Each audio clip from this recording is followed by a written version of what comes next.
Hello, my friend, and welcome to Wisdom Trek. I am Guthrie Chamberlain, your guide to wisdom and creating a living legacy. Thank you for joining us for our 5-day-per-week Wisdom and Legacy Building podcast. This is day 664 of our trek, and it is time for our Mindshift Monday series. Wisdom Trek's primary focus is to assist you in creating your living legacy. Creating your living legacy can only be accomplished by gaining wisdom in many areas of life. You can only gain wisdom by changing what you allow to go into your mind, which will result in changing the way you think. Our world is rapidly changing, and we must keep up with these changes if we are to remain relevant. In other words, to create a living legacy, you must choose to be in continual mode of mind shift. It is easy to get stuck in a mindset that your current circumstances cannot be changed. This is just not true. But you must understand this fundamental principle. In order to change your life, you must change how you think and what you think about. Our Mindshift Monday podcast and journal will provide you with practical ways to make a mind shift to a rich and satisfying life. We are broadcasting from our studios at the Big House in Marietta, Ohio. Our granddaughter Hazel is continuing her chemo treatment through August before they switch to a different regimen in September.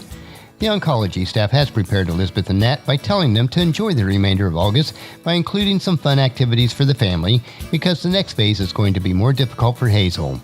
Just like the recent major events in our lives are changing how we view the world and consider life, you never know what may be part of your next season of life.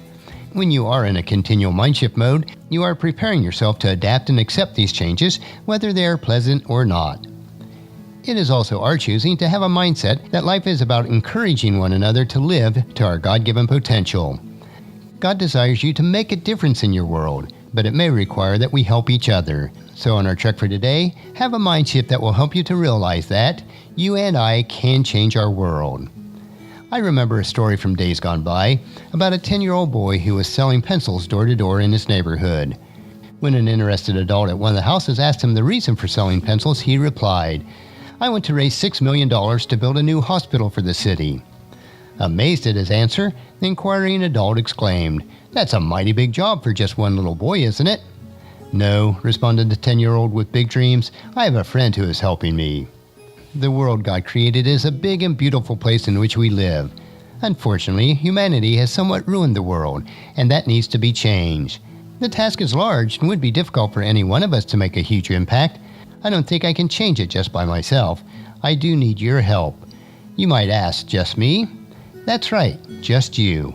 We must change with the time through continual mindshift mode, but the real question is, are we big enough to actually change the times? George Bernard Shaw said, "The reasonable man adapts himself to the world. The unreasonable man attempts to adapt the world to himself. Therefore, all progress depends on the unreasonable man." The Apostle Paul put it in a little bit different way in Romans chapter 12, verse 2. "Don't copy the behavior and customs of this world, but let God transform you into a new person by changing the way you think. Then you will learn to know what God's will is for you, which is good and pleasing and perfect." If you and I are willing to be unreasonable by transforming our thinking, perhaps we can change our world. You see, history has been altered many times in the past by various groups of people. Here are some examples on how history has changed. First, we want to start out with 50,000 people in 1 Chronicles chapter 12, verse 33. From the tribe of Zebulun, there were 50,000 skilled warriors. They were fully armed and prepared for battle and completely loyal to David. But if we cannot find 50,000 to change the world, how about 7,000? 1 Kings chapter 19, verse 18. "Yes, I will preserve 7,000 others in Israel who have never bowed down to Baal or kissed him." But what if 7,000 cannot be found to change the world? How about just 300? In Judges chapter 7, verse 7, the Lord told Gideon, "With these 300 men I will rescue you and give you the victory over the Midianites. Send all the others home." But if we cannot even find 300 to change the world, how about 120? Acts chapter 1, verse 15.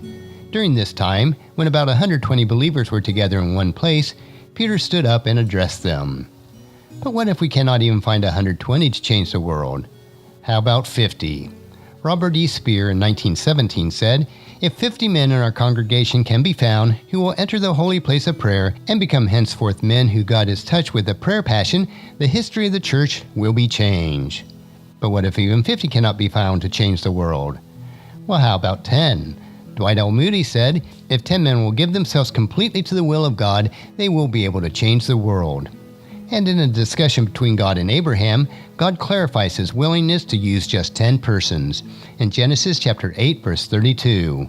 Finally, Abraham said, "Lord, please don't be angry with me if I speak one more time. Suppose only 10 are found there." And the Lord replied, "Then I will not destroy it for the sake of those 10. And if 10 cannot be found to change the world, how about just 2? Jesus told us in Matthew chapter 18, verse 19, "And I tell you this, if 2 of you agree on earth concerning anything you ask, the Father in heaven will do it for you." You see, 2 people can change the world. Will you join me? God needs both of us and wants to use us because you and I can change the world. This will require that both of us are in continual Mindshift mode. And with these thoughts in mind, we will conclude our trek for today. And as we do, let's make a Mindshift change that we can change the world. Next week, we will continue our trek on our Mindshift Monday. And on tomorrow's trek, we will explore another wisdom quote. This 3-minute wisdom supplement will assist you on becoming healthy, wealthy, and wise each day. Thank you for joining me on this trek that we call life. Encourage your friends and family to join us and come along with us tomorrow for another day of Wisdom Trek, creating a legacy. If you'd like to listen to any of the past daily treks or read the daily journal, they are all available at wisdom-trek.com. You can also subscribe at iTunes or Google Play so that each day's trek will be downloaded to you automatically. And thank you so much for allowing me to be your guide, your mentor, but most importantly, I am your friend as I serve you through the Wisdom Trek podcast and journal each day. And as we take this trek of life together, let us always live abundantly, love unconditionally, listen intentionally, learn continuously, lend to others generously, lead with integrity, and then leave a living legacy each day. I am Guthrie Chamberlain, reminding you to keep moving forward, enjoy your journey, and then create a great day every day. See you tomorrow.